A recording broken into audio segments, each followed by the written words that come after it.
Et c'est parti pour notre 11e cours de TCH 052.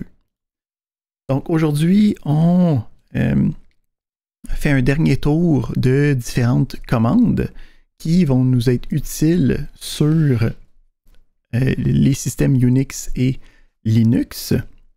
Puis après ça, pour se préparer à notre examen de laboratoire de la semaine prochaine, on va faire un petit rappel des différentes portions du cours rapide. En fait, je pense que je ne l'ai même pas parce qu'on les a tous enregistrés. Ouais, non, c'est ça. On va juste avoir les différentes fonctions de la gestion de l'heure. On va voir les cron jobs pour être capable de faire des actions à répétition à des intervalles déterminés. On va voir comment les différents systèmes, puis les différents services, les différentes applications qui s'exécutent au démarrage de ton ordinateur doivent être exécutés. Donc, on va voir le principe de démon, on va voir des systèmes d'exécution initiale comme init et systemd. Puis après ça, on va regarder la gestion des droits du système de fichiers de notre file system. On commence, puis on va travailler avec le principe de la gestion de l'heure de notre ordinateur. Fait que on va avoir certaines commandes qui vont nous permettre de travailler avec l'heure. Pour bien voir, on va ici avoir un gentil terminal en même temps qui va pouvoir nous démontrer les commandes pour nous. Donc, on peut avoir la date courante qui est dans l'ordinateur avec la commande date. Hein? C'est assez simple. Donc, le principe, c'est que si tu lui donnes aucun paramètre, tu vas être capable de voir la date courante, okay, incluant la zone, le Eastern Daylight Savings Time, dans ce cas-ci, de ton heure. Ça, en fait, c'est quelque chose d'assez intéressant parce que les ordinateurs sur Linux utilisent l'heure officielle de Greenwich Meridian Time, l'heure avec 0, l'heure officielle. Puis après ça, utilise une information sur ta zone horaire. Okay, donc nous autres, on est à -5 par rapport au Greenwich Meridian Time, le GMT. Donc, quand tu sauvegardes les heures sur des ordis sur Linux, si tu t'en vas voir dans le BIOS, admettons, hein, parce que l'heure peut être sauvegardée directement dans le BIOS de l'ordinateur. Donc, tu vas voir que l'heure est setée avec le time zone. Sur Windows a une autre version des choses. Lui aussi a le concept du time zone, de la zone horaire, mais lui va sauvegarder dans l'ordinateur l'heure courante de ton time zone. Fait que ça ici, c'est une problématique typique, en fait, quand tu as un ordinateur qui utilise les deux systèmes d'exploitation.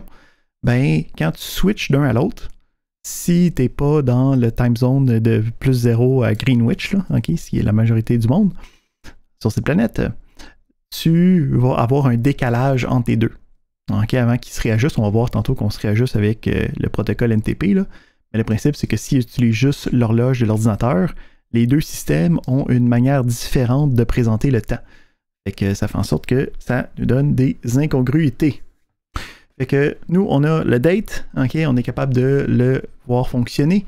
Si on regarde le manuel de ça, on voit ici qu'il y a deux choses qu'on peut faire avec date. On peut afficher, puis on peut setter l'heure du système. Donc, on peut le faire afficher de différentes manières. Fait que si on regarde ici, on a la date, on a l'option, puis on a le format dans lequel je veux l'afficher. Donc, on a en ce moment un format complet là, avec le jour de la semaine, le mois, la date, l'heure, les minutes, les secondes, l'avant-midi, après-midi, le time zone et l'année. On est capable de couper ça un petit peu.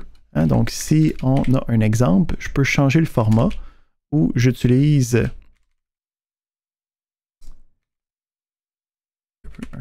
plus.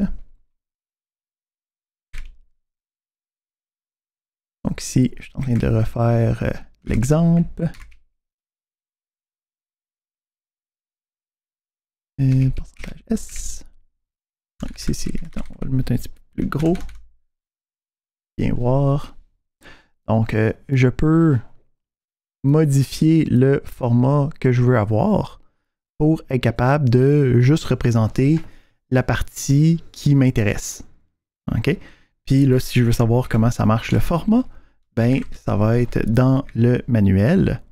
Et ici, on peut aller descendre, puis voir ici comment on va représenter les différentes informations. Fait qu'on peut voir ici que si j'ai besoin de savoir on est quel jour, en mot complet, je peux marquer pourcentage A. Ici, si je veux juste savoir on est quel jour, je peux utiliser le pourcentage A et ça va juste me donner la date elle-même. On peut aussi avoir, OK, c'est comme un printf là, hein, en C, là, où c'est qu'on a une chaîne de caractères, on a le plus, juste pour indiquer que c'est une chaîne de formatage. Puis après ça, tout ce que j'écris va se retourner directement. Puis quand j'ai besoin de mettre un espèce de placeholder, un endroit où c'est que je vais avoir le jour complet, ben, je vais avoir le pourcentage quelque chose qui va être utilisé. Donc dans ce cas-ci, le pourcentage A, mais si je m'en vais voir, OK, il y en a plein qui existent. Habituellement, il va y avoir comme des doublons là, en minuscule et en majuscule. En minuscule, ça va être la méthode abrégée, puis la méthode en majuscule, ça va être la méthode full-fledged. On peut voir, on a le jour, on a le mois, OK? On a la journée du mois. Mais qu'est-ce qui est intéressant, c'est si on s'en va voir...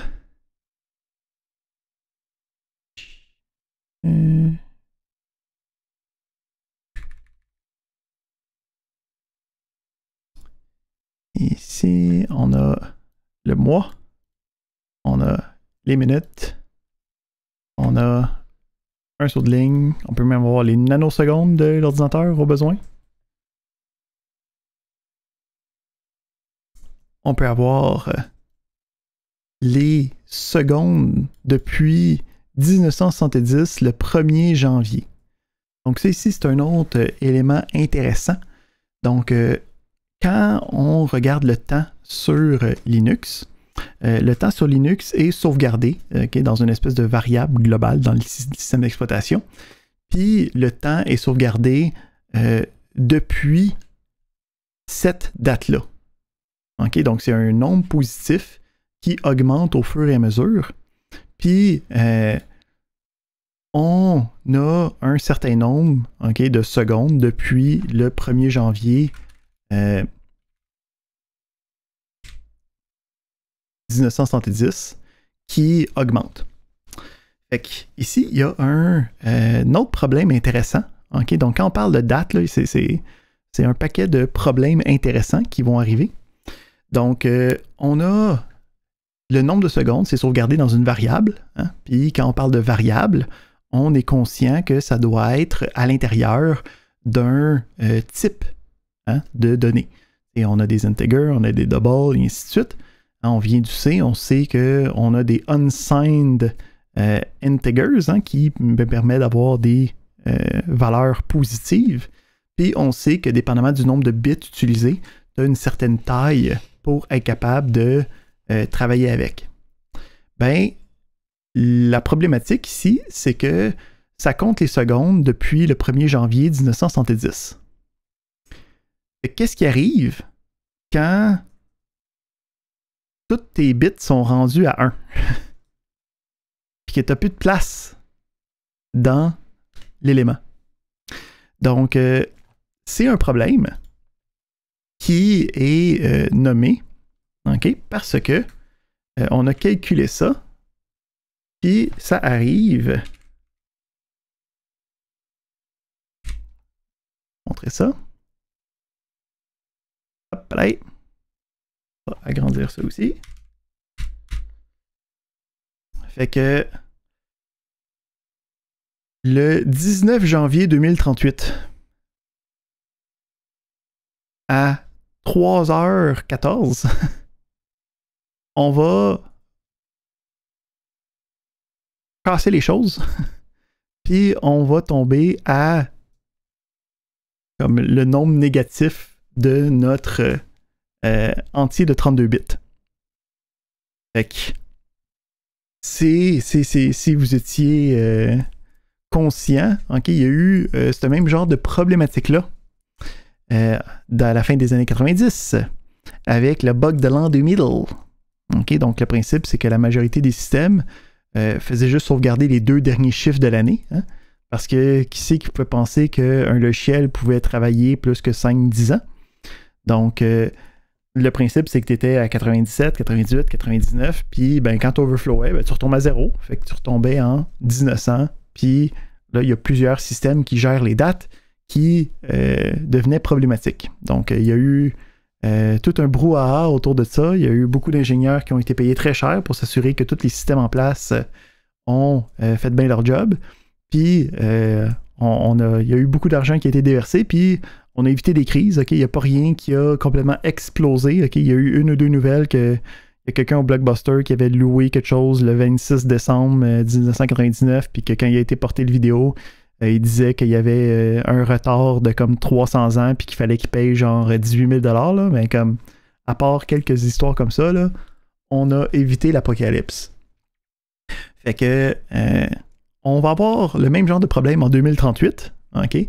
Puis ça fait un petit bout qu'on le sait, là. Puis on travaille déjà dessus, en fait, là. Ok? Donc, la majorité des systèmes courants n'utilisent plus directement le 32 bits signé. On a passé à 64 bits pour étirer ça pendant des millénaires. Fait que là, c'est le monde qui vont être en genre 40 000... à l'année 40 000 quelque chose qui va avoir ce problème-là. Ce ne sera plus notre problème, ni de nos générations futures. Donc, le principe, c'est quand ça a été designé, hein, en 1970, ben, dans les fins des années 70, ils se sont dit, il n'y aura jamais de problème avec ça, jamais on va se rendre à ce genre de valeur-là sur les systèmes, mais ça a toffé. Fait que là, ici, on est en train de phaser out cet élément-là. On ne devrait pas avoir de catastrophe, un peu comme le même principe que l'an 2000, mais c'est une histoire intéressante à savoir par rapport à quand je travaille. On a tout le temps le principe que je peux savoir les choses à partir du 1er janvier 1970. Okay? C'est comme intégré dans la fonctionnalité du temps sur Unix. Donc, on est capable de faire des modifications de temps, d'affichage différents. Puis, on est capable aussi de modifier la date, s'il faut. Donc, pour modifier la date, évidemment, on ne peut pas juste modifier la date comme ça. Il faut avoir des privilèges élevés. Donc, il faut nous donner un petit gentil sudo. Puis, on met la date. Puis, le principe, c'est qu'on peut mettre la date sous différents formats. Mais un des formats qui est accepté, c'est le nombre de secondes depuis le 1970, ou sinon un temps formaté, ok, plus standard, là. Ok, donc ici la date, le jour, le mois, l'année, et ainsi de suite. Par contre, le temps seté par nous-mêmes, je ne sais pas quand est-ce que c'est la dernière fois que tu as seté l'horloge de quelque chose, ok, mais de nos jours, il y a pas mal juste nos micro-ondes puis le four, ok, qui ont besoin de, peut-être ton automobile aussi, qui ont besoin d'avoir l'heure qui est modifiée. Puis même à ça, là, les automobiles maintenant sont pas mal rendues intelligentes, fait que je verrais bien qu'ils aillent chercher l'heure tout seul. Donc, ton cellulaire, hein, quand l'heure a changé, t'as pas eu à faire quoi que ce soit. Ton ordinateur, quand l'heure a changé, t'as pas eu à faire quoi que ce soit. Tout ça se fait automagiquement. Puis, on a aussi une deuxième problématique. Fait que les changements d'heure, les choses comme ça, on aimerait ça que ça soit réglé de manière automatique. Deuxième problématique, c'est que de garder l'heure, okay, la vraie heure, là, la vraie seconde qui dure 1 seconde, là, c'est considérablement difficile à traiter. Donc, d'avoir quelque chose qui calcule chaque seconde comme étant 1 seconde, ça prend beaucoup, beaucoup d'éléments techniques, ok? Ça prend beaucoup de technologie pour être capable de faire ça. Nous, ce qu'on a dans la majorité de nos appareils, c'est des appareils qui sont capables de tenir le temps d'une manière approximative. Okay? Ça veut dire qu'il va y avoir un décalage avec le temps, okay, au fur et à mesure qu'on avance.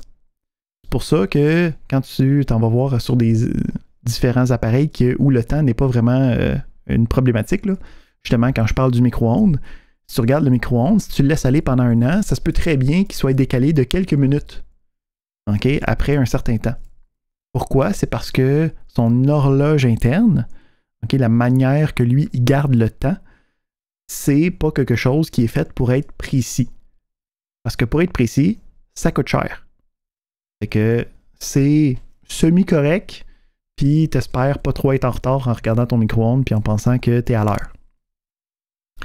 Fait que pour être capable de mieux gérer ça, ce qu'on a fait, c'est qu'on a développé un protocole qui me permet de aller chercher l'heure de quelqu'un qui sait l'heure précise. Okay? Donc ici, les éléments qui savent les heures précises, on appelle ça des horloges atomiques, okay? Donc qui regardent, je pense, le déclin de différents atomes, okay? Puis qui calculent, okay, pour être certain d'avoir le bon... la bonne fraction de nanosecondes, là, okay? Donc ceux-là sont pas mal à l'heure tout le temps, là. Okay? C'est le genre d'horloge qu'on utilise quand on fait des tests, là, okay? Pour savoir si Einstein avait raison, là, puis que le temps était relatif.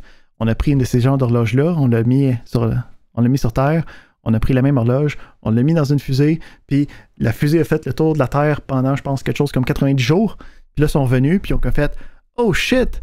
Ils ont 90 nanosecondes de différence! » Fait que ça fait en sorte que le temps est relatif. Okay? Fait que la personne qui était dans les airs, okay, était 90 secondes plus jeune que le restant du monde. C'est crazy, mais c'est le genre de choses que les horloges atomiques sont capables de faire. Fait que nous, qu'est-ce qu'on va faire? C'est qu'on va leur demander « il est quelle heure? » Puis eux vont pouvoir nous le dire d'une manière qui est exacte. Évidemment, les horloges atomiques, il n'y en a pas tant que ça, ok?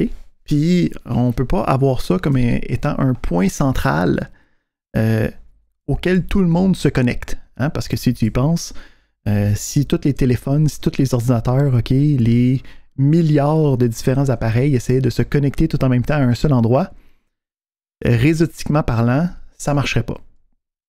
Qu'est-ce qui se passe? C'est qu'on a une hiérarchie de différents niveaux, okay, différentes strates, qui me permet de disperser la charge de travail à travers un réseau d'ordinateurs. Okay? Donc, le protocole qu'on utilise pour être capable de faire ça, ça s'appelle le NTP, le Network, hein, parce que ça se passe sur un réseau. Time, parce qu'on gère le temps. Protocol, parce que c'est un protocole. Tu sais, ça porte bien son nom des fois. Hein, juste dessus, NTP, le Network Time Protocol. Donc, le principe, c'est que des horloges atomiques communiquent leur information à certains serveurs centraux, ceux-là communiquent avec d'autres, ceux-là communiquent avec d'autres, puis à un certain point, c'est offert au public, puis on est capable de travailler, puis d'aller chercher les différentes informations. Fait que, on a différents serveurs qui existent, puis on peut communiquer avec ces différents services-là pour savoir il est quelle heure. Puis le principe, c'est qu'on veut essayer de prendre un serveur qui est le plus proche possible de notre propre position, okay, géolocalisée. Parce que ben, les paquets, hein, quand on s'en va sur Internet puis qu'on s'en va chercher des informations, ben, ça prend un certain temps quand même. On peut parler de quelques millisecondes. Fait qu'on essaie de prendre des choses qui sont le plus proches possible pour être capable de bien représenter ces horloges-là. Fait qu'on est capable d'aller chercher ces informations-là avec le NTP Date. Je pense que je ne l'ai pas, par exemple, sur cet ordi-là, par exemple. Je l'ai tu sur mon autre. Non plus. C'est juste géré dans les services derrière. Là. OK? Le principe, je pourrais aller chercher au pire. Non, c'est pas super intéressant. Mais le principe ici, c'est que à chaque fois que l'ordinateur, OK, habituellement se part, ou à chaque fois que l'ordinateur, OK, à tous les jours, habituellement une fois par jour, il va se resynchroniser pour être capable de aller chercher cette information-là. Donc, c'est habituellement automatiquement géré par ton ordinateur. Si on s'en va...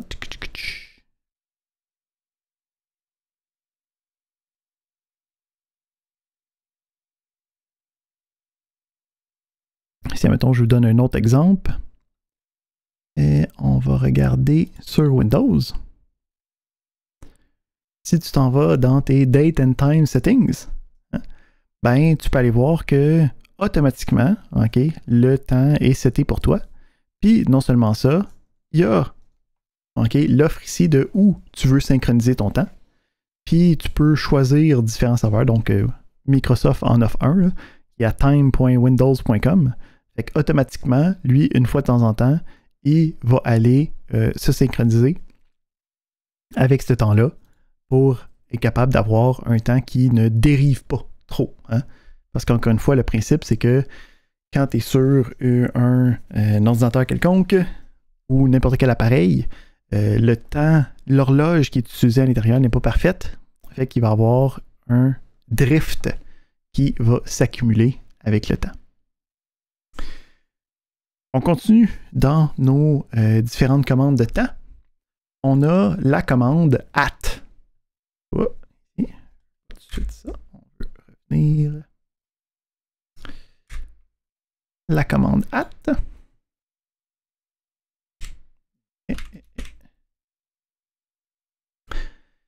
Fait que at me permet d'exécuter une commande plus tard.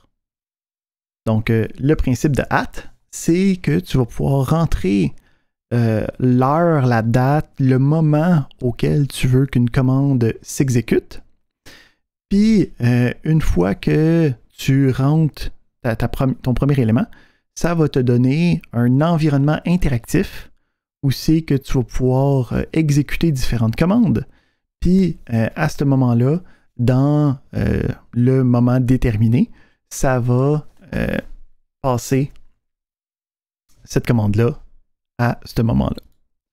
Fait que le principe, c'est que je peux dire il est quelle heure là? Il est 28, fait qu'on va dire à 18h30. Je l'ai pas.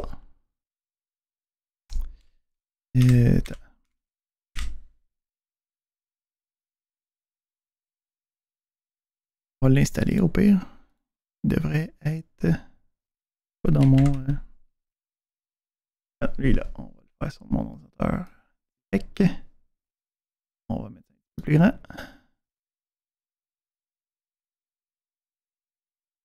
OK.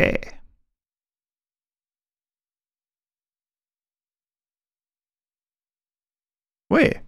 Donc en fait, celui-là à gauche, c'est sur mon ordinateur personnel.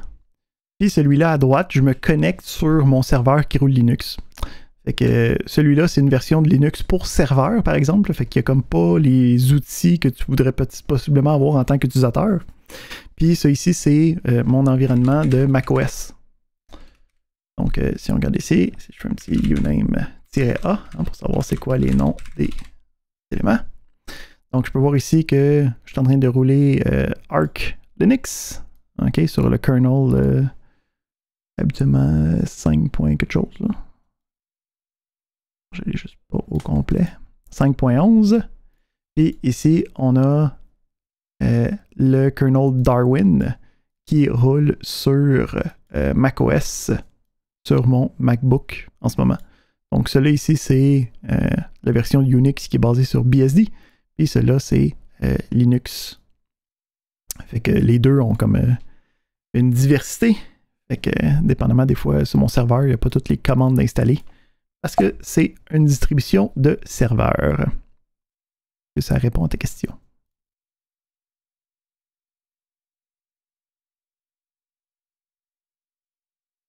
Fait qu'on disait, on voulait rouler une commande à 6h32.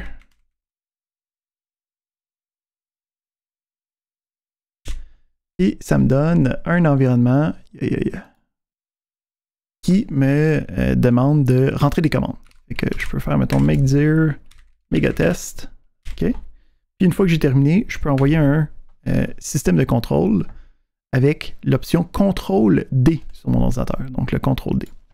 Là ici, si je regarde ici, en ce moment, j'ai fait un ls, il ne se passe rien. Puis si je regarde en fait avec la commande ATQ, je peux voir que j'ai une job qui est à faire, la job numéro 1, à 18h32. Là, ici, si je fais une petite date, je peux voir ici qu'il nous reste 30 secondes avant d'être capable de la faire. Puis si on regarde, le principe, c'est que ça devrait ici faire un directory qui s'appelle megatest. Fait que on va regarder les autres commandes pendant ce temps-là. On va revenir voir. Donc, pour travailler avec le AT, on a deux autres sous-commandes, qui est le ATQ puis le ATRM. Donc, c'est le ATQ, donc la queue, la liste des commandes AT. Puis, on a le ATRM pour le AT-remove, qui me permet de enlever des commandes à un certain moment. Fait que si on revient ici et on fait un gentil ls.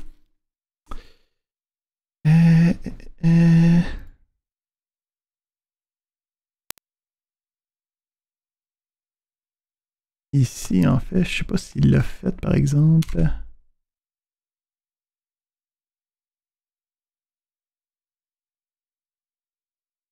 J'ai juste dit dans le dossier courant. Fait que je sais pas s'il l'avait passé quelque part. Le principe ici, c'est que ça se peut qu'il l'ait fait quelque part d'autre. Fait que je sais pas où c'est qu'il l'aurait mis. Attends, je l'ai tué encore. Ouais, non, ça vient de passer.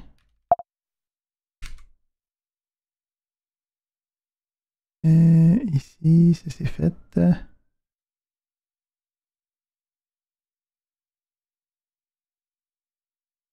En tout cas, on retrouvera qu'est-ce qui s'est passé plus tard. Le principe, c'est que la commande at me permet de mettre des commandes dans le futur. Le atq me permet de voir la liste des différentes tâches. Puis le atrm me permettrait d'enlever cette liste-là de la liste. Donc ici, si je reviens et je fais mon atq, je peux voir que j'en ai un. Je peux faire atrm, je peux mettre 1. Et si je refais mon atq, je peux voir que la tâche 1 que j'avais spécifiée n'est plus dans la liste. On va voir tantôt, anyway, une autre méthode pour être capable d'exécuter des choses de manière répétitive qui va être plus typique comme besoin. On a aussi la possibilité d'attendre quand j'exécute différentes commandes. Donc la commande sleep, si on l'essaye, c'est assez direct. OK. Donc, va attendre un certain nombre de temps. Par défaut, c'est des secondes avant de me redonner le contrôle avant que l'activité reprenne. OK. Fait que ici, j'essaye 3, 1, 2, 3, boum, ça me le redonne. Fait que si j'ai besoin d'attendre à l'intérieur de différentes commandes, ben, je peux avoir des exemples ici où je peux mettre les différentes commandes ou, mettons, dans un shell script, ça va me permettre de présenter ces différents éléments-là, okay, en ordre, puis de leur donner le temps, mettons, de créer. Si je sais que ça prend un certain temps avant de rouler une commande qui roule dans le background et des choses comme ça, je peux attendre un certain temps pour m'assurer du bon fonctionnement de mon application. Fait que ça, c'est qu'est-ce qu'on avait avec le temps. On va aller voir nos options de démarrage. En fait, nos options d'automatisation avant d'aller voir les options de démarrage. Donc, on va voir ici le principe des tâches cron. Donc, cron, c'est un programme qui permet à nos utilisateurs de Unix de répéter des tâches qui sont dans des scripts.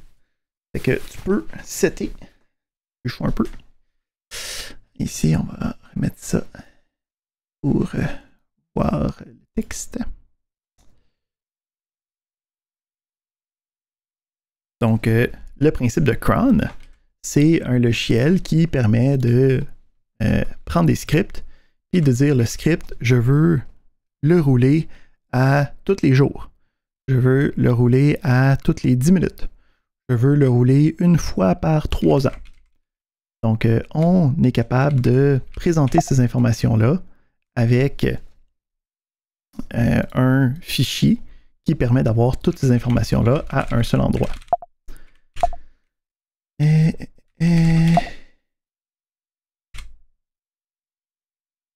Excellent. Donc, le shell cron peut être utilisé donc pour répéter des tâches. Habituellement, ça va dépendre de l'installation de la distribution, là. Il est souvent dans le dossier cron tab, mais ça se peut qu'il se retrouve à d'autres endroits. Ici...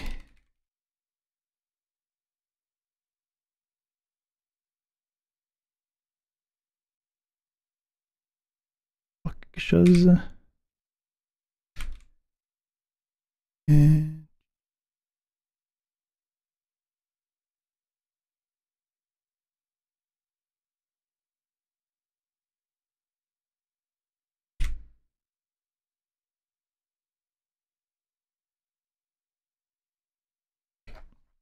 Donc, on peut aller voir la définition de ça ici.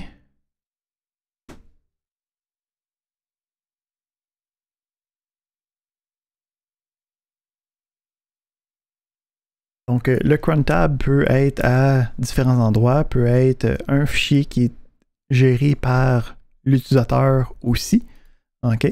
Donc, le principe, c'est qu'à l'intérieur, on va avoir une liste des différents logiciels que je veux présenter, puis être capable de travailler avec. Okay? Donc, je vais utiliser ici.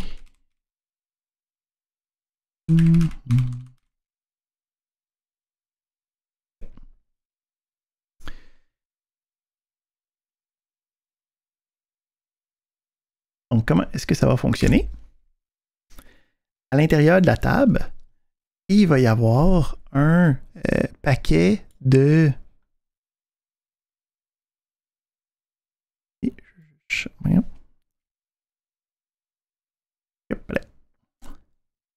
Il va y avoir un paquet de différentes lignes.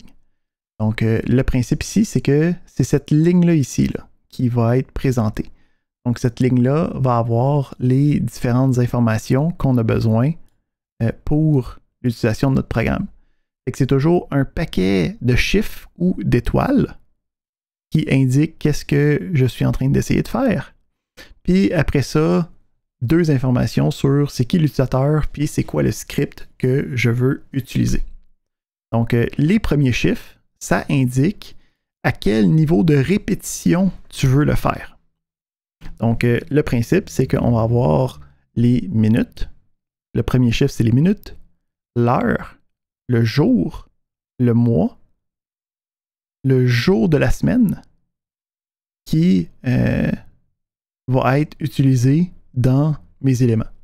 Donc, minute, heure, jour, mois ou jour de la semaine. Comment est-ce que ça va fonctionner? Après ça, chacun de ces numéros-là peuvent avoir plusieurs possibilités. Donc, tu peux juste dire la valeur directe. OK? Fait qu'ici, dans l'exemple, ça me dit à toutes les minutes qui finissent, à toutes les heures avec les minutes qui finissent par 30. OK? Ça va faire partie de ce que je suis en train de faire. Je peux avoir OK, un une virgule qui me permet de dire ben, c'est soit celui-là, soit celui-là. Ici, je peux voir que c'est à toutes les minutes qui finissent par 30, puis à toutes les heures 2 ou 14. Hein? Fait que ici, c'est à 2h30 ou 14h30. On peut utiliser l'étoile pour dire que ça ne me dérange pas, okay, que ce soit tel jour, ça peut être n'importe quel jour, ça va fonctionner. Puis on peut aussi avoir un tiret pour dire toutes les valeurs possibles entières à l'intérieur de ceux-là. Fait qu'ici, on a le jour de la semaine, hein, qui me dit ben, 0, 7, 1, 2, et ainsi de suite. Puis, on va avoir de 1 à 5. Qu'est-ce que ça veut dire de 1 à 5? Ben, ça veut dire du lundi au vendredi. Fait que du lundi au vendredi, de tous les mois, de tous les jours, à l'heure 2 ou à l'heure 14, mais aux minutes 30, je vais exécuter cette tâche-là. Donc, ça me permet de faire une répétition d'une tâche au besoin. Puis, les deux dernières informations que j'ai à l'intérieur de cron, ça va être le nom de notre utilisateur, puis ensuite le script principal qui va être présenté. Donc, ça me permet vraiment de voir qu'est-ce qui se passe avec ça. Fait qu'une fois que tu as ce principe-là, tu vas vouloir ajouter différentes tâches à l'intérieur de la table. Donc, on a différentes commandes qui me permettent de travailler avec la table. Donc, il y a une table pour tout le système, mais tu as aussi une table pour chaque utilisateur. Fait que tu peux ici utiliser la commande crontab-l qui permet de voir la table pour tout le monde. Puis on peut aussi utiliser crontab-e pour faire une modification. Crontab-e va te sortir un éditeur de texte à l'intérieur du terminal pour être capable de modifier cette table-là puis pouvoir ajouter différents éléments. Fait que, à partir de là, ça va être à toi d'écrire okay, le mois, l'heure, le jour, le mois, le jour de la semaine et la tâche. Il y a aussi certains scripts, donc dépendamment de qu'est-ce que tu veux faire. Habituellement, tu peux faire des choses qui sont à tous les jours ou à tous les mois ou ainsi de suite. Certains systèmes vont te donner des fichiers, des dossiers spéciaux qui vont te permettre de déposer des scripts à l'intérieur pour être capable de les exécuter de manière répétitive. Fait que sur certains systèmes, tu vas pouvoir retrouver dans le dossier etc des cron.hourly, .daily, .weekly, .monthly pour être capable de aller chercher différentes informations. Puis les scripts qui vont être à l'intérieur vont se faire automatiquement okay, à chaque heure, à chaque jour, à chaque semaine ou à chaque mois. Et ça, c'était cron qui me permet de répéter certaines instructions dans mon système. Ensuite, on va aller regarder différents systèmes de gestion du démarrage. Donc, quand tu démarres un ordinateur, hein, on avait dit qu'on commence avec le noyau, puis le noyau est capable de partir notre système d'exploitation. Notre système d'exploitation contient un paquet de différentes fonctionnalités, dont l'interface utilisateur qui était en différentes sous-composantes lui aussi. Mais c'est pas juste ça qu'il est capable de gérer. Il est capable de gérer une panoplie de services, une panoplie de sous-programmes qui roulent en tout temps. Hein? Donc, on peut penser ici à si tu installes un logiciel de base de données, faut ça roule. Si tu installes un serveur web, si tu installes un logiciel pour gérer des entrées sonores, n'importe quel genre de service, n'importe quelle chose qu'il faut qu'il roule en tout temps, il faut que ça soit géré à un point centralisé. Donc, ces différents logiciels-là vont avoir des systèmes, ils vont s'intégrer dans des systèmes de gestion d'applications et de gestion de services. Donc, il y en existe deux majoritaires. On va aller voir un peu c'est quoi le principe fondamental. Donc, quand on parle de ce genre de logiciel-là, donc on parle de logiciels qui roulent dans le background, okay, qui n'ont pas nécessairement d'interface utilisateur, qui n'ont pas besoin d'interagir avec l'utilisateur non plus. C'est des systèmes qui roulent dans un processus quelconque, puis qui vont faire des choses que tu as besoin, mais que tu n'as pas nécessairement besoin d'interagir. Donc, on va appeler ça ce qu'on appelle des daemons, ou des démons en français. Sur les plateformes de Microsoft, sur Windows, ils appellent ça des services. Donc, c'est le plus facile à regarder, c'est quand tu travailles avec des serveurs. Donc, si j'ai un serveur, puis j'ai besoin d'avoir un service de serveur web pour servir des pages web. Si j'ai un serveur qui offre je sais pas, du courriel, fait qu'il faut que ça soit capable de servir du courriel, ça va être un service. Si j'ai besoin d'avoir un serveur qui roule le routage de ton réseau, okay, la connexion à un système externe, donc n'importe quel qui est des logiciels en background qu'il faut qu'il s'exécute, puis qu'il faut qu'il soit up tout le temps, que si ça plante, il faut que ça reparte seul. On appelle ça des services ou des démons. Donc, quand on travaille avec Linux, il y a des systèmes d'initialisation qui existent pour être capable de traiter de ce genre de logiciel-là. Donc, on va regarder. Oui, on a Jacob qui pose une question.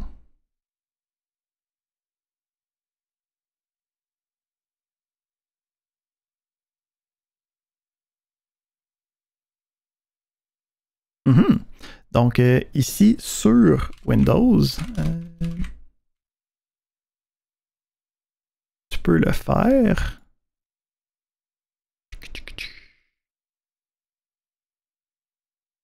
te le montrer. Je vais ouvrir ici, comme ça.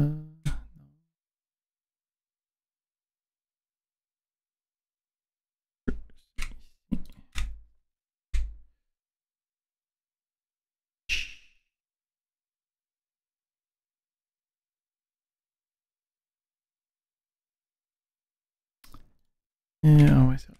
Je vais sûrement en administrateur parce que sinon je n'aurai pas assez d'accès.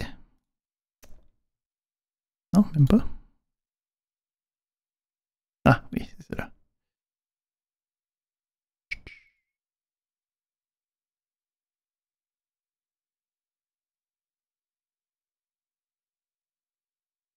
Attends, je vais montrer ça ici. Fait que ici, si je sais pas si clear là-dedans, ouais. Fait que on a une commande dans PowerShell qui s'appelle getService. Puis getService va te faire une liste de tous les services courants. Ils vont te dire c'est quoi leur état, puis ils vont te dire c'est quoi leur nom, puis c'est quoi leur description, mettons. OK, fait que tu peux voir ici, j'ai, mettons, le service Bonjour qui me permet de travailler avec de la configuration automatique réseautique. On a les services de Bluetooth. Qu'est-ce qu'on a là-dedans? Moi, j'ai mon service de Docker qui est un environnement de virtualisation. On peut voir ici, j'ai un client DHCP. Effectivement, aussi dans le Task Manager. On va voir le Task Manager. Je ne sais pas si je peux le partager, ça. Ouais, ok. Tu as un onglet aussi Service qui va faire la même chose, là. Maintenant.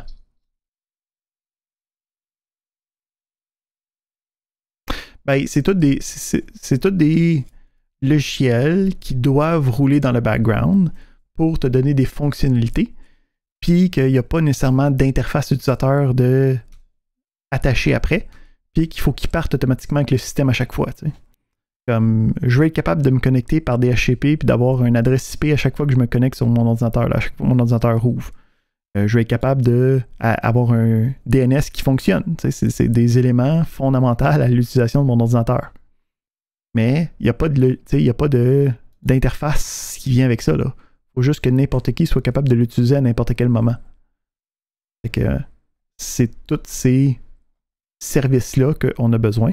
On peut voir ici, hein, il y en a plein de stoppés là, quand même. Comme en ce moment, mon service de backup, il est stoppé parce qu'il n'est pas en cours d'utilisation. Okay? Il n'est pas en train de faire un backup à ce moment-là. Et ici, le Steam Client Service qui est utilisé pour faire la connexion entre différents utilisateurs. Moi, en ce moment, je suis en train de jouer sur Steam, fait qu'on peut voir que c'est... On peut... je pense que j'ai vu le Parental Control passer là-dedans quelque part aussi. Pas seté sur mon ordinateur, il est stoppé. Donc, les différents services, dépendamment de ce que je suis en train de faire, sont là. Puis, ils peuvent être ouverts, fermés. Ils ont comme un statut courant de comment ils sont. Puis, c'est pas mal qu'est-ce qui va se passer avec, là.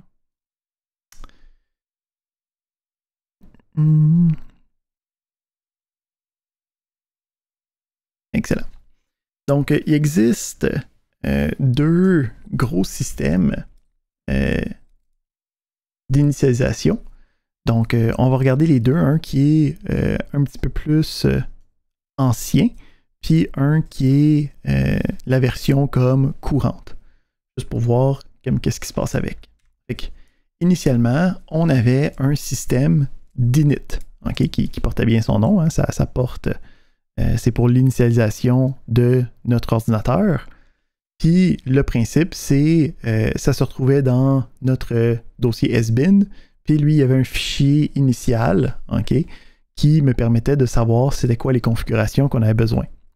Fait que lui avait le principe de différents niveaux d'exécution. Donc son principe, c'est quand je m'en vais au niveau 0, okay, c'est que j'essaie de fermer l'ordinateur. J'essaie de tout fermer. On avait le mode 1 qui est comme une espèce de mode de débogage. On avait le mode 2 qui était comme le mode par défaut. Puis après ça, on avait le mode 5 qui était le mode quand nous, on est en train de l'utiliser avec un environnement graphique. Puis ces différents modes-là me permettaient d'aller placer différents scripts pour différentes parties. Donc, si c'était un script qui était utile pour le départ de l'ordinateur, je pouvais le mettre avec les exécutions de niveau 2. Si c'était, mettons, un élément pour gérer la gestion des fenêtres ou quoi que ce soit, je pouvais le mettre dans le 5. Si c'était un élément qui me permettait de fermer, okay, ou faire un clean-up de mon ordinateur, je pouvais le mettre avec le niveau 6. Donc, ça me permettait de comme stratifier les différentes applications de mon système. Fait que le principe, c'est que quand on partait notre programme, notre ordinateur, le noyau prenait en charge init, puis à partir de là, lui allait dans des dossiers spécifiques, puis allait passer les différents niveaux au fur et à mesure qu'il avançait dans sa séquence de démarrage. Quand on voulait travailler avec celui-là, on avait la commande service qui me permettait de travailler avec. Mais en ce moment, si vous essayez ça sur la majorité des systèmes courants, donc passé, mettons, genre en 2018, là, c'est très probable que ça ne marche pas, ces affaires-là. Pourquoi? Parce qu'on a changé le système d'initialisation avec le temps. Parce que une des limitations les plus grandes de init, c'était que ça avait été développé quand même dans les années 80-90. Fait qu'il n'y avait pas encore autant d'informations ou autant de connaissances sur tout ce que notre ordinateur était capable de faire. Il ne savait pas qu'on pouvait avoir des ordinateurs multitâches, multicœurs, donc tout se faisait de manière séquentielle, ce qui faisait en sorte que le démarrage pouvait être considérablement long. Donc il fallait nous trouver un système qui était plus adapté à nos besoins plus modernes. Et là, rentre en jeu systemd. Donc, systemd, c'est un système qui a été pour remplacer init. Donc, systemd, c'est le logiciel courant qui gère la gestion des différents services à l'intérieur de la majorité des systèmes d'exploitation sur Linux. Donc, le principe, c'est que c'est capable de faire tout. Donc, c'est un logiciel qui est quand même très, très, très complexe. En fait, ici, c'est une de ses failles, en fait, un de ses côtés négatifs, c'est qu'il est en fait presque trop complexe. OK, parce que ça veut prendre comme tout en charge. Fait que en ce moment, on a 216 pages dans le manuel juste de système D. Là. Donc, juste le logiciel qui me permet de gérer d'autres logiciels. Ça a 216 pages, juste pour faire une petite comparaison. Là. C'était 72% des pages de manuel du Unix initial. Au complet. Là, fait que tout Unix au complet, c'était genre 300 pages dans sa version initiale. Ben, juste système D, c'en est 72% de ça. Fait qu'il y a beaucoup d'options, il y a beaucoup de gestion, c'est quand même assez lourd, mais avec de la complexité vient des possibilités. Donc, si c'est bien configuré, si c'est bien géré, ça peut être extrêmement efficace puis extrêmement puissant. Fait que le principe, c'est qu'on va regarder juste quelques commandes de qu'est-ce qu'on peut faire avec ça. Je pense que je l'ai sur lui.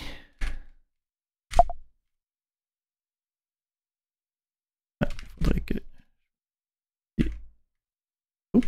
Donc, lui aussi va être capable de faire une liste de tous les différents systèmes. Là, il faut que... Attends, regardez ça ici. Je vais aller chercher mon mot de passe. Comme ça.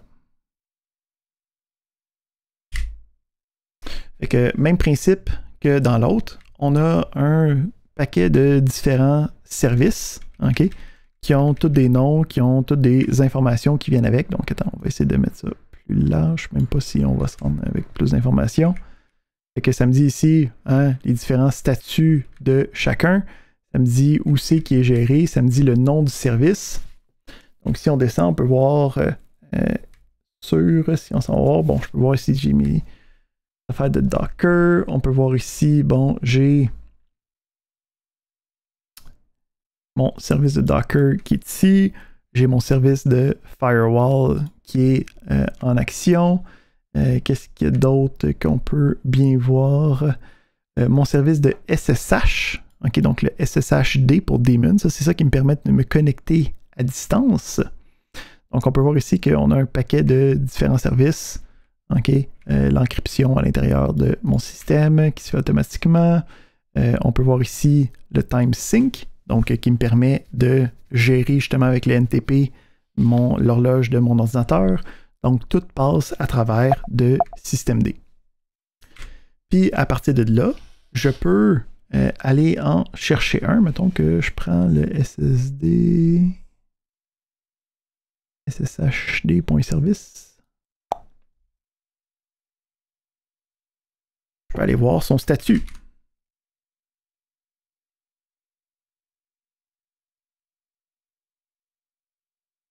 C'est systemctl pour system control. Fait que on peut voir ici les différents les différentes choses qui se passent avec le service. Fait qu'on peut voir ici que c'est le nom de service, c'est un OpenSSH daemon. Fait que c'est ça qui me permet de me connecter à distance. On peut voir qu'en ce moment, il est actif depuis 2 semaines. On peut voir son numéro de processus, le PID. On peut voir la mémoire que ça prend. Puis on peut voir ici dans quel groupe c'est. Parce que des fois, ça peut... Puis on peut voir ici le logiciel qui est relié avec. Fait que des fois, ça se peut qu'il y ait plusieurs logiciels reliés à un seul service. Puis on peut voir aussi les derniers logs qui viennent avec ce service-là. Fait que on peut voir ici, on a eu des failed passwords.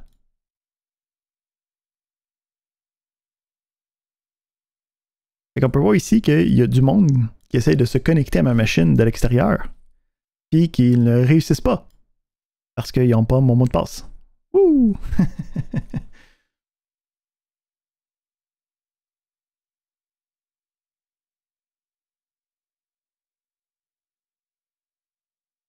Ben là, c'est du monde de l'extérieur qui essaie de se connecter à ma machine sans avoir mon mot de passe. Je sais pas si c'est certain si c'est quoi ta question, là.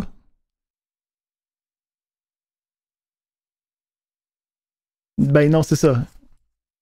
Ben oui, définitivement. Là. Si, mettons, on va sortir de là, OK? Donc, je vais me connecter à ma machine, OK? Puis là, il est 7 heures pile. Je rentre la pacotille. Ça ne devrait pas fonctionner. OK? Puis, je reprends mon mot de passe. Je me reconnecte. Je rentre mon mot de passe correctement. Puis, je refais ça ici. Fait que je peux voir ici la tentative que j'ai faite à 17 heures par moi. OK, c'était un failed password de mon IP courant sur mon ordinateur personnel. Ça a été enregistré. Ouais.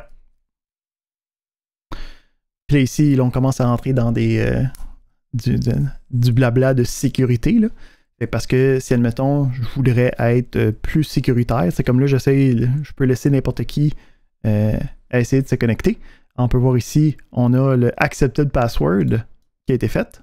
Hein? Donc ça, c'est la session que je suis couramment connecté. Ça a marché. Mais si je voulais, je pourrais dire, ben si tu réussis pas 3 fois de suite, ben je peux banner ton IP. OK? Ou je pourrais aussi dire, je veux seulement des IP géolocalisés au Canada, ou même au Québec, ou même à Montréal. Ou je pourrais dire, le monde de Russie spécifiquement, je trosse moins ça, fait que je pourrais juste dire non, pas eux autres.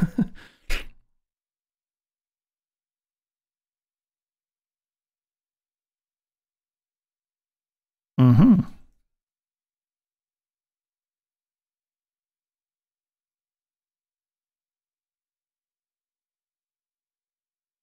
Oui, c'est ça, là. Ici, la gestion. Oui, c'est ça, là. Si on regarde ici, là. OK. On en a eu un, 2 essais dans la dernière minute. Je veux dire, il y en a tout le temps, là, du monde qui essaye de compromettre des machines pour l'avoir sous leur contrôle.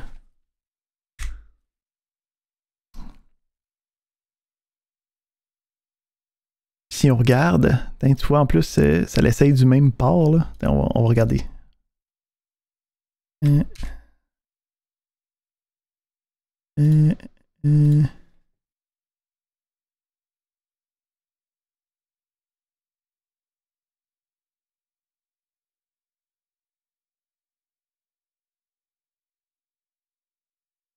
Hop. Qui c'est qui essaie de se connecter à mon ordinateur aujourd'hui? La Chine. Surprise. Fait que... c'est ça. Fait que les principes de sécurité, c'est tout un autre... c'est un domaine complet, là, tu sais, là. Mais on peut faire beaucoup de choses avec ça. Ici, je pourrais même faire des tours de passe-passe, parce que là, ici, le principe, c'est que quand je me connecte à distance, j'ai besoin de spécifier le port auquel je me connecte, hein, qui est un port prédéfini. Puis, je peux même faire un espèce de secret handshake, là, où c'est que je peux dire, j'essaie de me connecter à un premier port, mais je sais que ça ne marchera pas. Puis là, quand je me connecte à un autre port après, ben, le fait que je me suis connecté à un premier port, puis qu'après ça, je me connecte à l'autre port, là, ça va fonctionner. Et ben, c'est ça, c'est des différentes méthodes de communication qui viennent par-dessus. Il y a aussi, puis on va voir ça à la fin du cours, des méthodes pour vérifier ton identité sur Internet. C'est quand on parle d'encryption, de cryptographie, quand on parle de communication sécurisée, il y a des manières de pouvoir t'identifier sans avoir à donner un mot de passe. OK? Fait qu'en fait, là ici, c'est parce que j'ai récemment refait mon ordinateur, là, j'ai reparti, mais la meilleure manière, ça serait de ne pas avoir à donner de mot de passe, puis d'être juste capable de prouver ton identité d'une autre manière. Comme ça, c'est encore plus sécuritaire.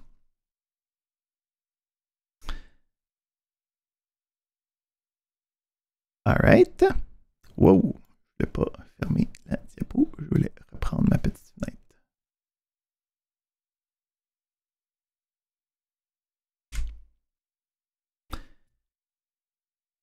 Donc, dernier sujet de la journée. Je ne vous retiendrai pas trop longtemps aujourd'hui. on va avoir le principe d'attribut de fichier. Donc, le principe d'attribut de fichier, c'est un peu dans la même ligne d'idée que quand on faisait le ls-a, hein, qui nous permettait de voir si le fichier pouvait l'exécuter, si pouvait le lire, si pouvait l'écrire. Donc, on a un paquet de différents attributs qui peut exister sur les différents systèmes de fichiers, sur les file systems. Fait que on a la commande ls attribute qui me permet de voir ces différents attributs-là. Fait que si on vient ici,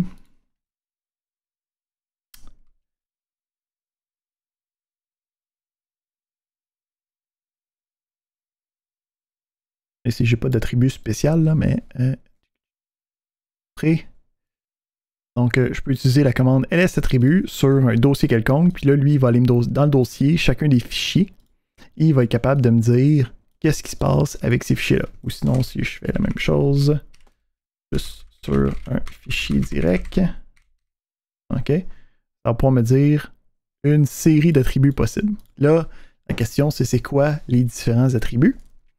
On est capable, OK, d'avoir différentes lettres. Et mettons, on va voir notre gentil 1. Donc, celui-là, c'est juste pour dire que ça l'utilise les emplacements réservés dans le système de fichiers. Donc, tout le monde devrait avoir comme cet attribut-là, là, mais il y en a d'autres qui sont plus intéressants. Donc, il y en a que je peux dire, j'ai juste le droit de ajouter au fichier. Je n'ai pas le droit de retirer ou de déliter le fichier. Donc ça peut être intéressant, hein, parce qu'on avait vu que dans nos droits d'accès, les droits d'accès fondamentaux de Unix, on avait le droit de lire, on avait le droit de modifier, puis on avait le droit d'exécuter.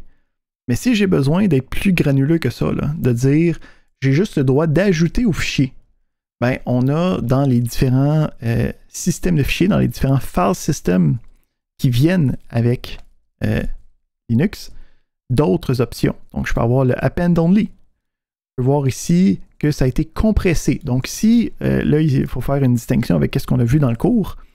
On avait vu différents outils pour compresser les fichiers.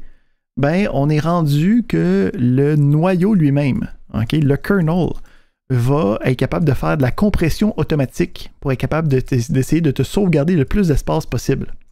Fait que le principe, c'est que quand il y a un fichier, un dossier, que ça vaut, quand le système voit que ça fait longtemps que tu ne l'utilises pas ou que tu ne l'as pas utilisé, ben, il va dire je peux prendre le temps de le compresser quand je suis en train de rien faire d'autre, puis ça va sauver de l'espace à mon utilisateur. Fait qu'il y a certains systèmes de fichiers qui vont me permettre de dire que c'est un élément qui a été compressé. On a d'autres éléments où c'est qu'on peut dire que c'est le top du directory hierarchy undeletable. Donc, on peut le modifier, on peut écrire, mais on n'a pas le droit de le déliter. Hein? Donc, c'est des choses qui peuvent venir intéressantes. Ou sinon, on peut même avoir des fichiers versionnés à l'intérieur des file systems. Puis là, ici, toutes ces affaires-là, ça va dépendre de c'est quoi le file system, c'est quoi l'outil que tu es en train d'utiliser. Donc, ça dépend grandement de qu'est-ce que tu es en train d'avoir comme système de fichiers sur ton ordinateur, quels différents attributs tu peux avoir. Donc, tu peux les modifier toi-même, ces attributs-là.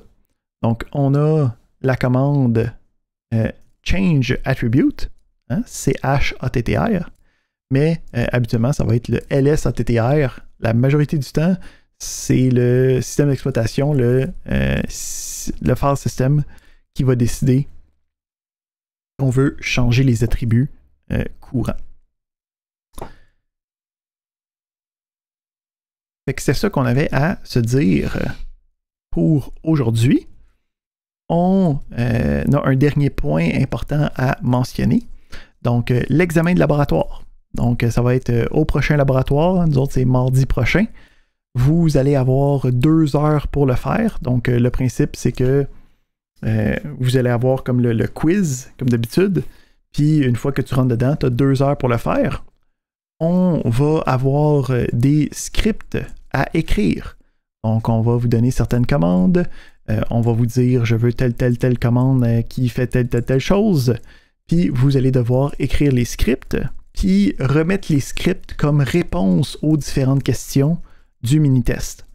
Donc en gros, vous allez juste copier-coller le script que vous avez fait à l'intérieur de la boîte de réponse. Donc ça ne sera pas comme des fichiers à remettre, ça va être du copier-coller du texte que vous avez écrit dans le mini-test à l'intérieur du laboratoire. Vous avez donc 2 heures une fois que vous partez le test. Ça compte pour 10% de votre note finale. On va vous demander de commenter les différentes instructions. Donc, expliquer c'est quoi les différentes options, c'est quoi que la commande est supposée de faire pour bien mériter tous vos points. Puis la méthode de correction est pas ultra granuleuse, okay, pour avoir le temps de corriger à temps. Donc, soit que ça répond à notre problématique, soit que ça ne répond pas à la problématique, ou soit que ça répond partiellement à la problématique. On a une question d'Alexis.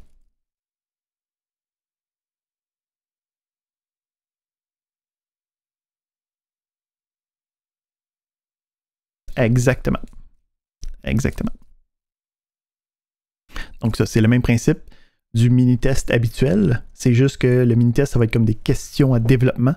Puis le développement, ben, ça va être le code que vous allez avoir fait pour les différents scripts.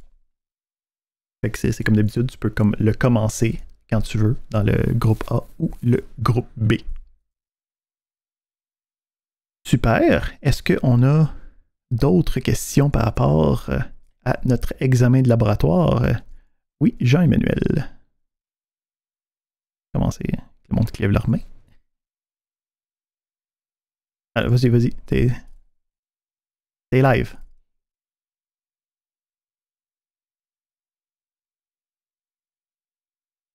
Ah, d'accord. Est-ce que tu as une question sur le mini-test?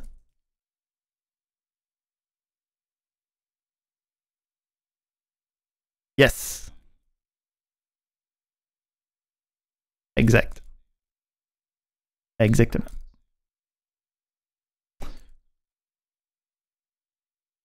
Entre 3 et 6 scripts, dépendamment de la difficulté dans laquelle je vais les faire.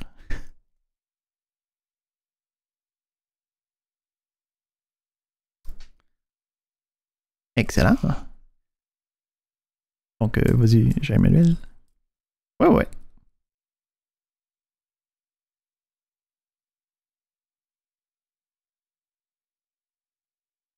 Puis je l'ai vraiment pas fait. Je m'y mets à ça dès la fin du cours.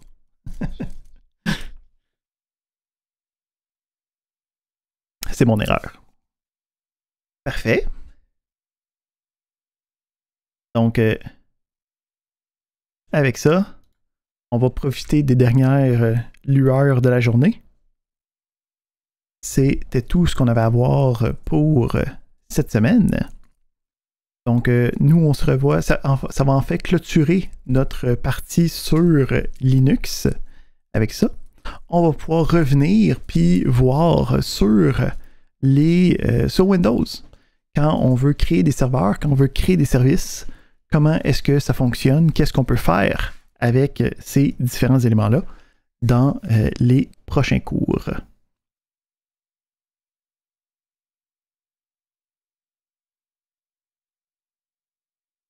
Mhm.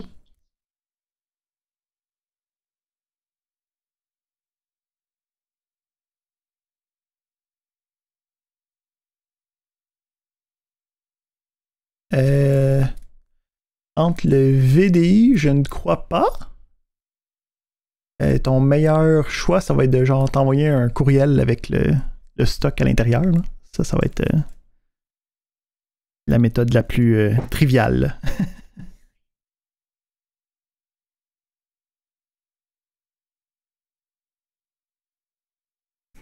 Bonne soirée!